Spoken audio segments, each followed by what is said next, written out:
할렐루야. 오늘 오후에 역시 마리아 에스더가 참석해서 그러나 많이들 참석하셨네. 그죠? 지난주보다. 아무튼 매주 우리 마리아 에스더는 그 자리에 있기 바랍니다. 며칠 전에 KBS에서 그런 보도를 했어요. 2015년을 기점으로 우리나라의 전국에 있는 청년들이, 젊은 층이 수도권으로 대거 몰려갔다는 거예요. 그래서 2015년을 기점으로 이 지방에 이사 간 사람들을 평균을 내보니까 75% 이상이 청년들이라는 거예요. 이들이 전부 다 수도권으로 간 거예요. 2015년이 왜 그럴까? 그때부터 출산율이 떨어졌다는 거예요. 출산율이 확 떨어져서 1점대 이하로 떨어진 게 그때로부터라는 거예요. 왜 그런가? 도시로 가니까 너무너무 삶의 경쟁이 심한 거예요. 먹고 살기가 너무 힘들고 바득바득하게 살게 되고, 두 사람이 열심히 벌지 않으면 살 수가 없으니까 아이 낳는 것을 미루다가 때를 놓친다는 거예요. 그래서 지금 우리나라에 도시화가, 이 특별히 수도권 중심의 이런 산업 밀집도가 결국은 나라 전체를 지금 힘들게 하고 있다라는 진단을 한 거예요. 그래서 각 도마다, 각 지역마다 중점 도시, 집중 도시를 육성해야 된다라는 방안이 나오고 있답니다. 자, 그러면서 남는 것은 뭐냐면은, 젊은이들은 떠나고 나이 드신 부모 세대들, 할아버지 할머니 세대들은 계속해서 또 그 지역을 지키고 있어야 된다는 거예요. 그러다 보니까 점점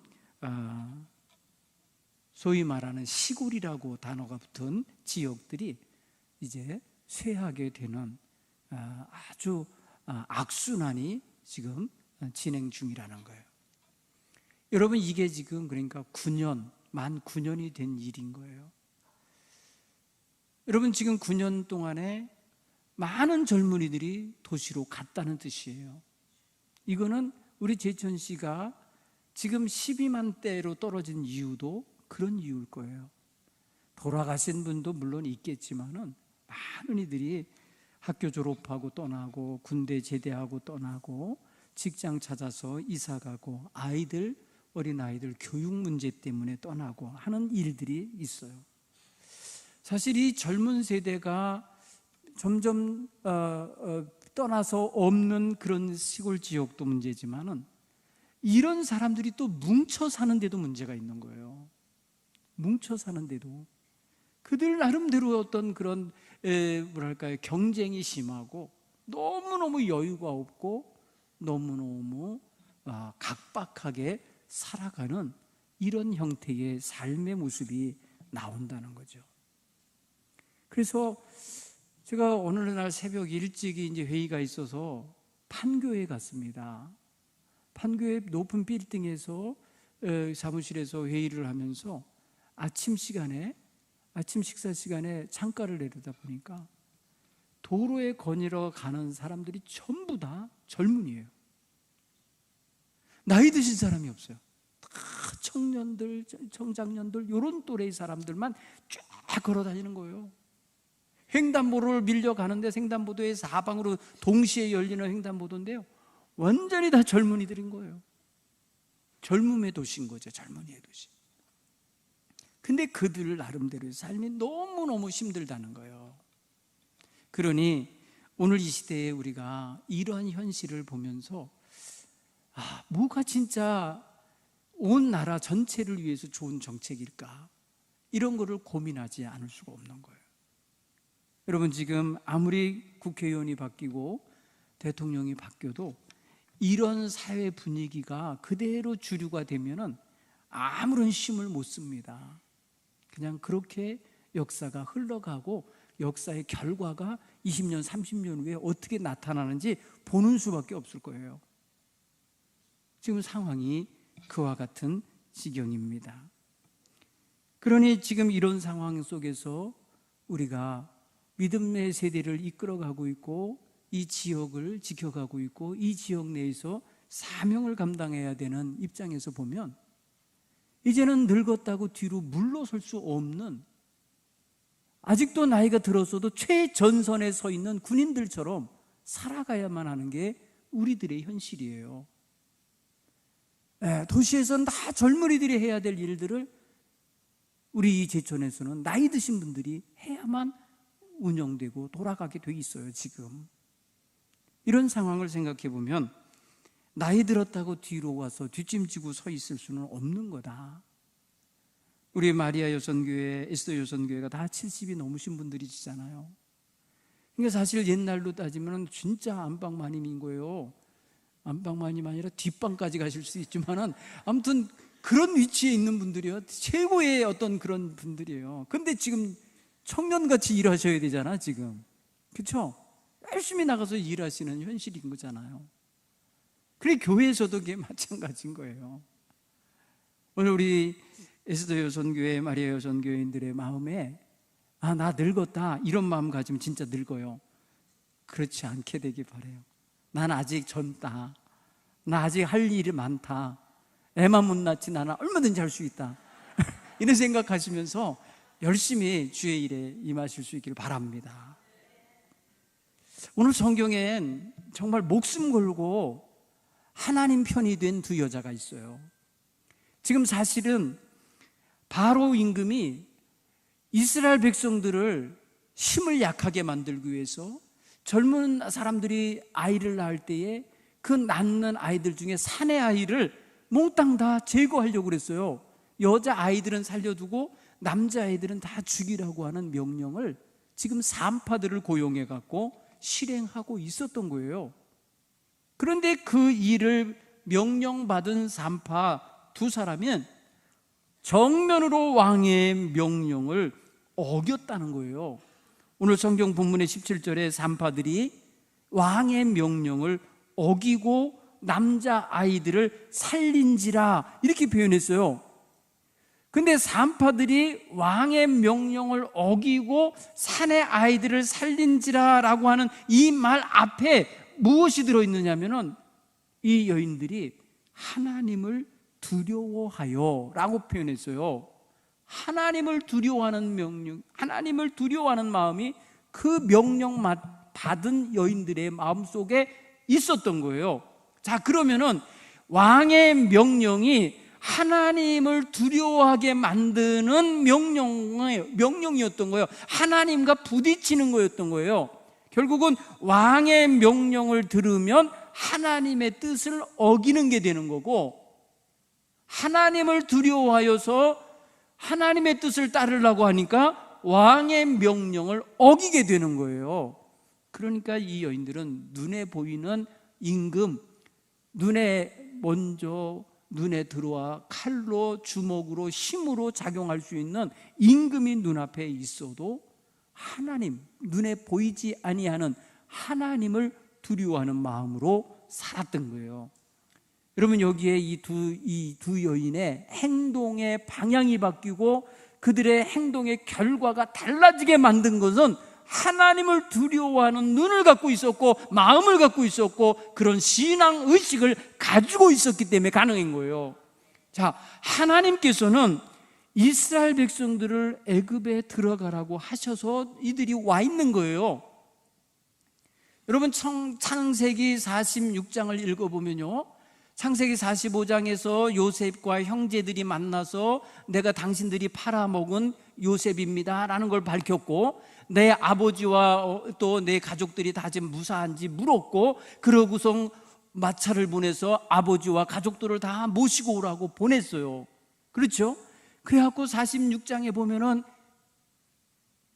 굉장히 많은 식구들이 이제 그거에 대해서 막 반응을 하죠. 그럴 때에 야곱이 하나님 앞에 기도하게 된 것 같아요. 그러니까 하나님께서 야곱아, 두려워하지 말고 네 가족 데리고 애굽으로 가라 이렇게 명해 주신 거예요. 그래서 야곱은요, 하나님이 주신 약속의 땅을 두고 이사 온 거예요. 사실 아브라함은요, 애굽에 갔다가 아내를 뺏기고 말입니다, 사라를 잃어버릴 뻔했던 위기를 한번 겪은 다음에 다시 애굽에 안 내려갔어요. 그리고 이삭도 흉년이 들었을 때에 애굽으로 내려갈까봐 하나님이 가지 말라고 막으셨어요. 창세기 26장 3절에 보면 이삭에게 하나님도 애굽으로 내려가지 마라 하고 붙잡았어요. 그런데 그 다음 아들 야곱이 살 때는 하나님께서 이미 애굽에 살 기반을 마련해 놓으셨기 때문에 야곱으로 하여금 네 가족들 데리고 내려가라 이렇게 명령하셔서 내려가게 돼요. 자, 그러면 하나님은 계획이 있으셔요. 하나님은 이미 아브라함에게 약속하실 때에, 축복의 약속을 하실 때에 분명히 말씀을 하셨어요. 네 자손이 이방 민족에게 종노릇하면서 그들에게 괴롭힘을 400년을 당하게 될 거다라는 말을 하셨어요. 여러분, 이때는요, 아브라함에게 아들 하나 없을 때예요. 아들이 태어나지도 않았을 때인데 하나님께서는 이미 아브라함의 자손이 애굽에서 400년 동안 그들을 섬기며 그들의 괴롭힘을 받을 것을 이미 말씀하셨어요. 결국 뭐냐면 하나님이 아브라함을 택하실 때 내가 너로 큰 민족을 이루게 하겠다라고 하는 약속을 하셨죠. 그리고 그 약속을 믿고 갈대아으로 해서 떠나 하란을 거쳐서 여기 지금 가나안 땅에 도착했을 때 내가 이 땅을 너와 네 자손에게 영원한 기업이 되게 하리라 라고 약속을 하셨어요. 그리고 네 자손이 하늘의 뭇별과 같이 많아지게 하리라 말씀하셨어요. 그리고 너희의 자손이 이방의 객이 되어 그들을 섬기겠고 그들이 400년 동안을 네 자손을 괴롭게 할 것이다 라는 말씀을 이미 하셨어요.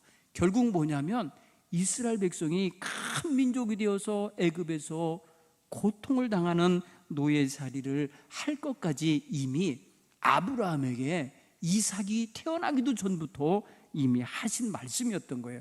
결국 그것을 유추해 보면은 이스라엘 백성이 애굽 땅에서 큰 민족이 되고 있는 이 과정은 하나님의 계획표인 거예요. 하나님의 계획 속에서 진행되고 있었던 일인 거예요. 하나님이 그들을 큰 민족이 되게 하려면 먹을 것도 많고 마실 것도 많고 정말 누릴 것이 많은 데 갖다 놔야 큰 민족이 되죠. 광야에 놔둬가지고는 큰 민족을 이루기가 어렵잖아요. 현실적으로 살기가 힘든 데니까.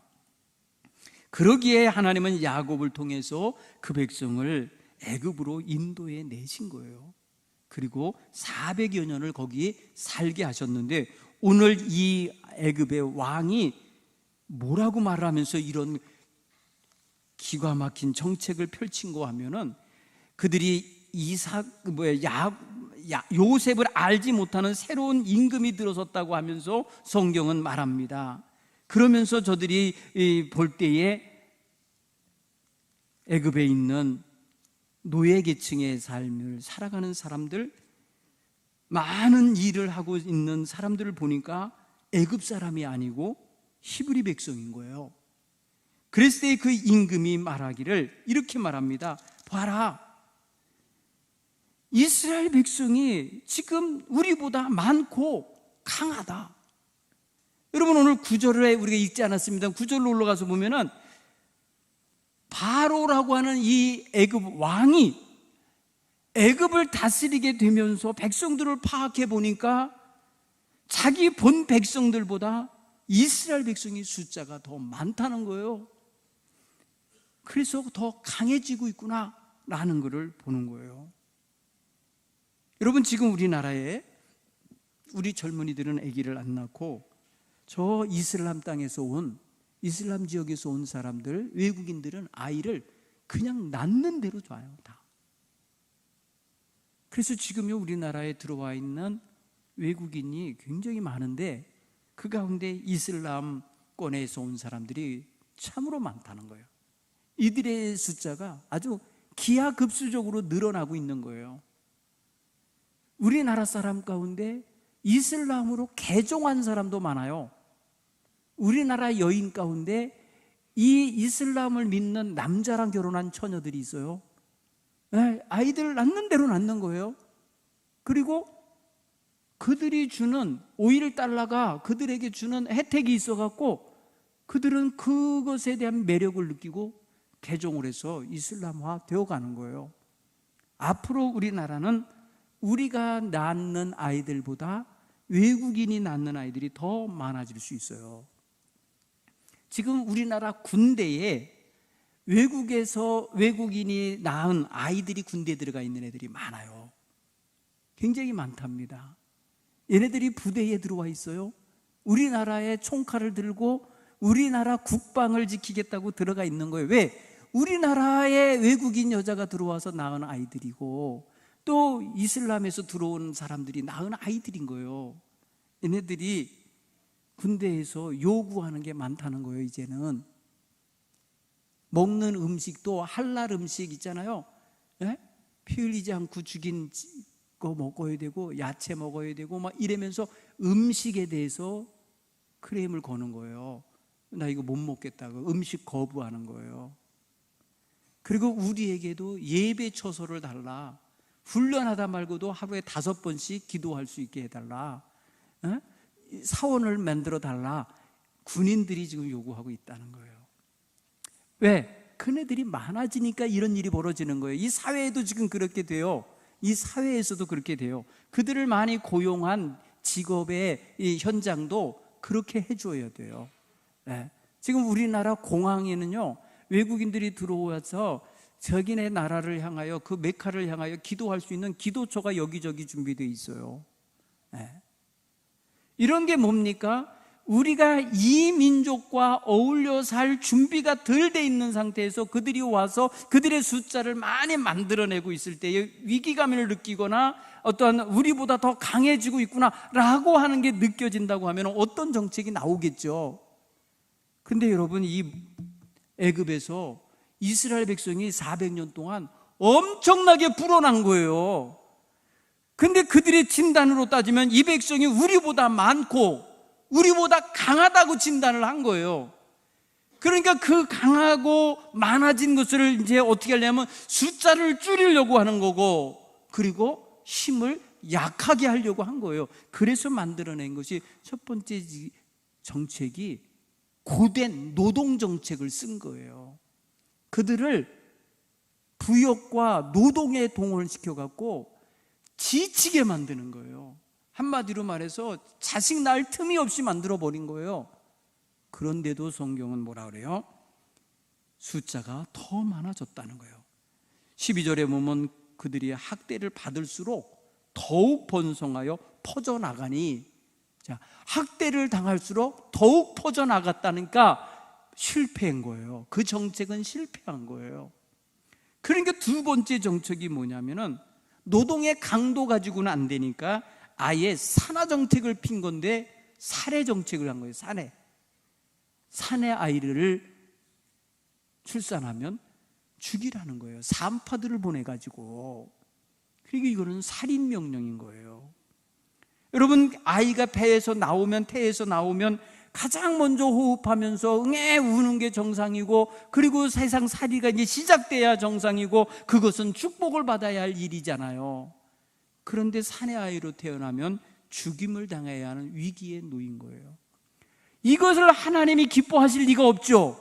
이것을 하나님이 인정하실 리가 없죠. 하나님이 주시는 생명, 하나님이 번성하게 하고 강하게 하고 있는 이스라엘 백성을 지금 바로가 가로막으려고 하는 거예요. 결국은 크게 보면 하나님과 바로가 싸우고 있는 형국이에요. 하나님은 축복하여 부흥케 하려고 하는데 바로는 억제하고 눌러서 번성하지 못하게 만들고 있기 때문이에요.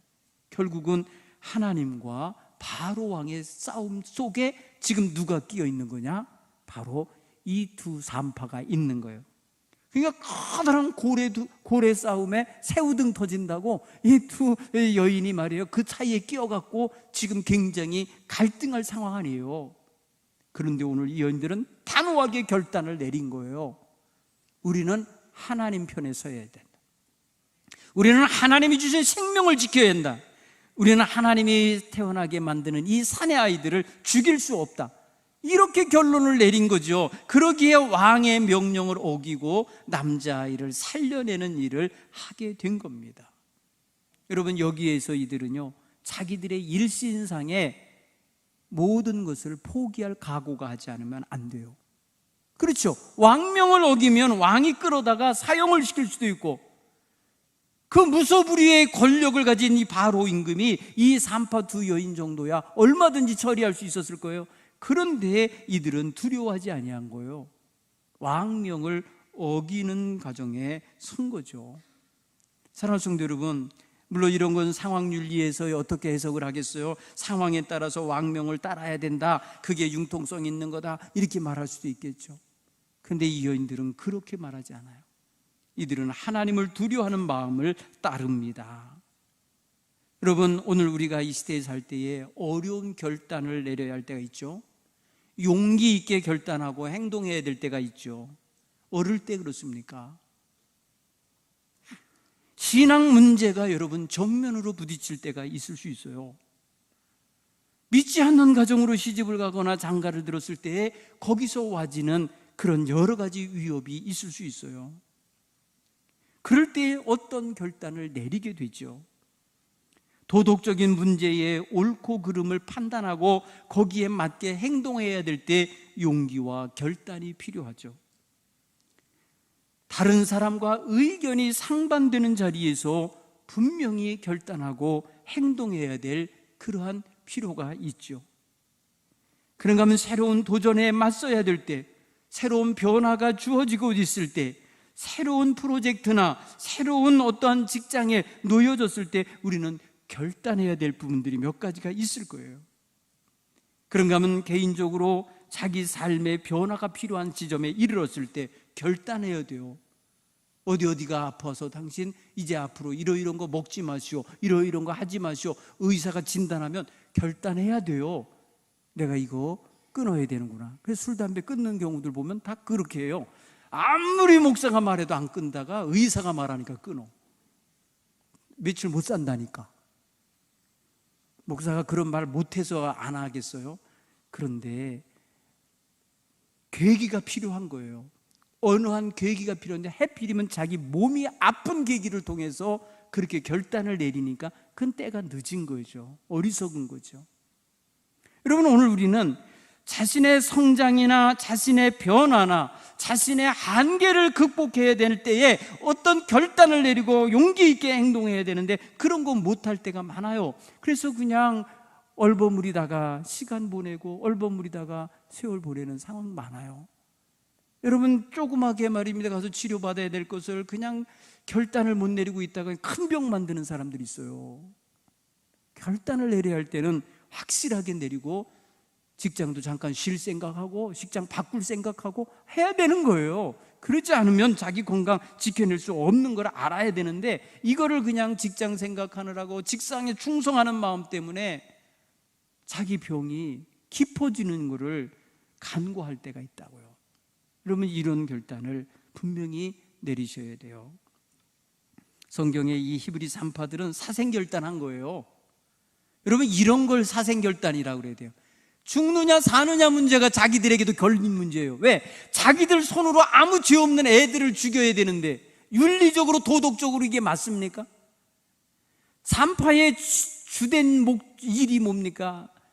산모를 최대한 안정시키고 안전하게 출산하도록 돕는 게 산파의 역할인데, 그래서 아이를 무사히 출산하도록 돕는 게 산파의 역할인데 이들에게는 그 산파의 역할을 왜곡시켜서 사내 아이면 죽이라고 하는 게 사명이 되어버렸으니 이게 어찌 맞냐 말이에요. 왕의 지엄한 명령일지라도 옳지 않은 명령이기에 이 여인들은 어긴 것이죠. 여러분, 옳지 않은 일에서 목에 칼이 들어와도 나는 이거 못합니다 라고 말할 수 있는 용기와 결단이 있어야 되지 않아요? 그런데 이게 내 포도청이야, 이게 내 지금 먹을 먹거리와 연결돼 있어, 내 직업과 연결돼 있어, 나의 돈과 연결돼 있어, 이거를 못하는 거예요. 그래서 끊어야 되는데 분명히 끊어야 옳은 걸 아는데도 못 끊는 이유가 뭐예요? 바로 그런 부분들이 들어있는 거예요. 오늘 우리는 히브리 3파를 통해서 이런 용기 있게 결단할 수 있는 자세를 배워야 된다는 거예요. 하나님을 두려워하는 마음이 있으면 결단할 수 있어요. 도덕적으로 옳지 않은 것을 알면 결단할 수 있어요. 그리고 이것이 나의 삶의 목적과 맞지 않는 것임을 알면 결단할 수 있어요. 이게 여러분들에게도 있게 되기를 간절히 축원합니다. 오늘 우리 여인들을 이렇게 강한 여인들로 만든 것은 무엇 때문이겠어요? 이 여인들이 본래부터 이렇게 강했겠습니까? 이 여인들이 본래부터 이렇게 목숨을 그냥 파리 목숨 여기듯이 자기 목숨 죽거나 말거나 나는 그냥 내가 알아서 하겠어, 이런 스타일의 삶을 사는 여인들은 아니었을 거예요. 굉장히 신중했던 여인들이었을 거예요. 그리고 산파로서 고용될 만큼 사람들에게 신임도 얻고 그 어떤 산파 기술도 뛰어난 사람들이었을 거예요. 그럼 지금까지 아무도 그 여인들이 이 산파로서 역할했을 때 아이를 사산하거나 잘못 출산한 일이 없이 잘 받았기 때문에 산파로 고용되지 않았까 했나 싶어요. 그런데 이 여인들은 지금 왕으로부터 받은 명령이 아이를 잘 받아서 잘 좀 낳게 해줘라, 이런 명령이 아니라 사내 아이면 죽이고 여자아이면 살려두라는 명령을, 이상한 명령을 받았으니 얼마나 불편했겠냐는 거죠. 고용된 것 자체가 그들에겐 시련이죠.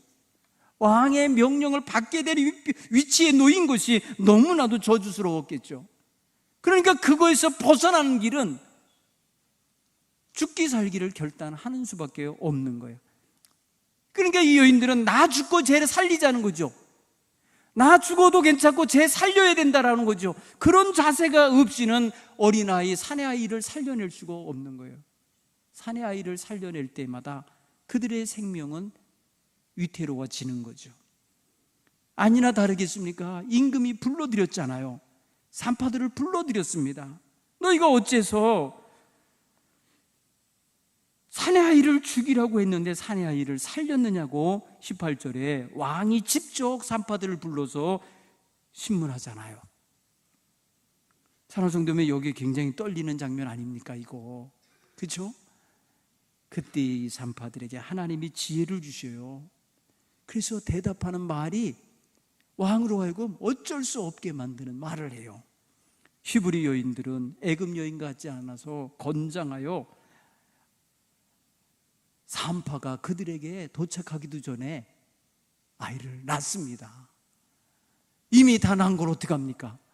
이미 낳았는데 산파 역할 없잖아요. 이러면서 둘러댄 거예요. 여러분 생각해 보세요. 이게 뭐예요? 신천지 애들은 이런 걸 가지고 이용합니다. 거짓말도 필요하다는 거예요. 선한 목적을 위한 거짓말 필요하다 해서 거짓말을 지금 그들은 지혜라고 합니다. 그래갖고 이 거짓 지혜를 가지고 복음을 전해야 된다는 그들의 이 논리예요. 여러분 이 거짓말로 그 현실을 모면한 것에 대하여 지혜롭다고 표현하고 이것이 우리에게도 필요한 겁니다 하면서 거짓말을 양성화시키고 거짓말을 당연시 여기게 만드는 거예요. 사랑하는 성도 여러분, 여기서 저는 이 산파들이 우리가 하나님 뜻에 옳지 않아서 살려냈습니다 이렇게 말하고 죽임을 당하는 게 훨씬 더 좋았을 거예요. 그런데 하나님께서는 이 여인들이 약한 여인들 아닙니까? 변명한 거 아닙니까? 우리가 가기 전에 이 여인들이 건장하여서 출산한 거로요, 우리가 어떻게 그걸 죽입니까? 이렇게 말한 거 아니에요. 그런데 사실은 이 여인들이 아이를 출산을 받아낸 거잖아요. 받아냈고 그 과정 속에서 산의 아이인 거 알면서도 죽이지 않은 거잖아요. 여기에서 여러분 또 한 번에 더 용기 있게 결단할 수 있고 말할 수 있는 기회를 놓친 거죠. 저는 이 여인들이 그런 면에 있어서 참으로 두려움에 사로잡혔었구나라는 걸 알 수 있어요. 자기들의 생명의 위태로움을 느꼈겠구나라는 걸 느꼈어요. 그런데 성경은 지금 그런 여인에게 하나님이 은혜를 베푸셨다라고 쓰였어요. 물론 성경은 유대인들 중심으로 읽게 쓰여진 책이기 때문에 자기 민족을 위해서 일한 사람들이기 때문에 하나님이 그 여인들에게 은혜를 베풀었다고 써도 불편하지 않았을 거예요. 당연히 박수를 쳤을 거예요. 근데 오늘 우리는 이 말씀에서 한 단계를 더 나아갈 수 있는 용기와 결단이 있어야 된다는 거예요. 아까 말씀드린 것처럼 목에 칼이 들어와도 옳지 않은 건 옳지 않다고 말을 해야 이게 정상인 거예요. 왕의 명령이 그릇된 명령입니다. 그렇게 해서 이 백성이 줄지 않습니다. 이 백성이 왕성해지는 것은 하나님 뜻입니다. 하나님이 지금 축복하기 때문에 그런 겁니다 라고 말할 수 있는 용기도 있었어야 되는 거예요. 생명을 죽이는 것은 하나님 뜻이 아닙니다. 이 히브리인들이 섬기는 하나님이 이들을 번성하게 하고 있는 것이기 때문에 우리는 막을 수가 없습니다 라고 말을 해야 진짜 복음이 선포되는 거죠. 사랑하는 성도 여러분, 오늘 우리는 이렇게 다 하지 못한 사명이어도 하나님께서 그 생명 살려난 여인들에게 은혜를 베푸셨다는 데까지만 읽어도 괜찮아요. 오늘 성경은 무엇을 강조하냐면 이 산파들이 하나님을 경외하였다라는 거예요. 여러분, 하나님 경외하는 신앙은 일관적이어야 합니다. 어느 때는 하나님을 경외하다가 어느 때는 내 중심으로 살아서는 안 되는 거예요. 끝까지 하나님 경외하는 신앙은 하나님을 영화롭게 하는 모습으로 나타나야 맞는 것입니다. 오늘 이 히브리 산파들은 그런 면에서 끝까지 그 임금 앞에서 목숨을 걸고라도 하나님의 일을 그렇게 막으면 안 된다고, 하나님이 하시는 일은 하나님이 주관하시기 때문에 우리가 막을 수 없다고 말을 하는 용기까지 더하여졌더라면 하면 아쉬움이 남는 거죠. 그러나 하나님 앞에서 또 사람 앞에서 연약한 여인이 거기까지 가기가 힘들었을 수 있어요. 자기네 두렵잖아요. 자기네 임금에게 지금 당장 죽임당할 수도 있잖아요. 그냥 거기까지 하여서 이루어진 결과가 사내 아이들을 살려낸 것이니까 거기까지로 하나님은 축복하신 거예요. 거기까지 충성하였음에 하나님은 거기까지의 은혜를 베푸시는 거예요. 그 여인이 바로에게 하나님을 증언하지 않고 하나님을 증거하지 않았다고 하여 하나님 책망하시진 않아요. 오늘 우리도 우리의 하는 일에는 한계가 있어요. 우리가 할 수 있는 범위가 있어요. 할 수 있는 그 범위 내에서 우리가 용기와 결단을 가지고 하나님을 영화롭게 하는 일에 힘을 써야 할 줄 믿습니다. 마땅히 할 수 있음에도 못하고 있는 경우가 많은 것은 결단과 용기를 못 내기 때문이요, 하나님 두려운 줄을 모르고 살기 때문일 거예요. 우리는 하나님의 뜻대로라면 오래 사는 게 능사가 아니라 잘 사는 게 능사입니다. 여러분, 하나님의 뜻 안에서는요, 오래 사는 게 무조건 하나님의 뜻이라고 여기시면 안 돼요. 짧게 살아도, 예수님과 같이 짧게 살았어도, 예수님같이 단명하셨어도 하나님 뜻대로 사시면 그게 의미가 있는 거예요. 그러니까 여러분, 우리의 삶을 오래 사는 것에 가치를 두지 말고 잘 사는 데 가치를 두셔야 돼요. 하나님 뜻에 맞게 사는 데 가치를 두고 살아가시는 저와 여러분이 다 되길 바랍니다. 그럴 과정 속에서 은혜를 주시고 복을 주시는 것은 하나님 몫이에요. 그래, 하나님 몫이에요. 하나님이 하시는 일인 거예요. 우리는 다만 그것을 받기에 합당하도록 살아내는 용기와 결단과 신앙이 있어야 될 줄 믿습니다. 오늘 우리 여선교회원 여러분, 나이가 드셨어도 용기와 결단 있으시잖아요. 얼마든지 주를 위하여 헌신을 결단하고 살아가실 수 있잖아요. 하나님 경외하는 신앙으로 하나님의 영광을 돌리며 살아가시는 유한 우리 성도님들 다 되시길 간절히 축원합니다. 기도하겠습니다.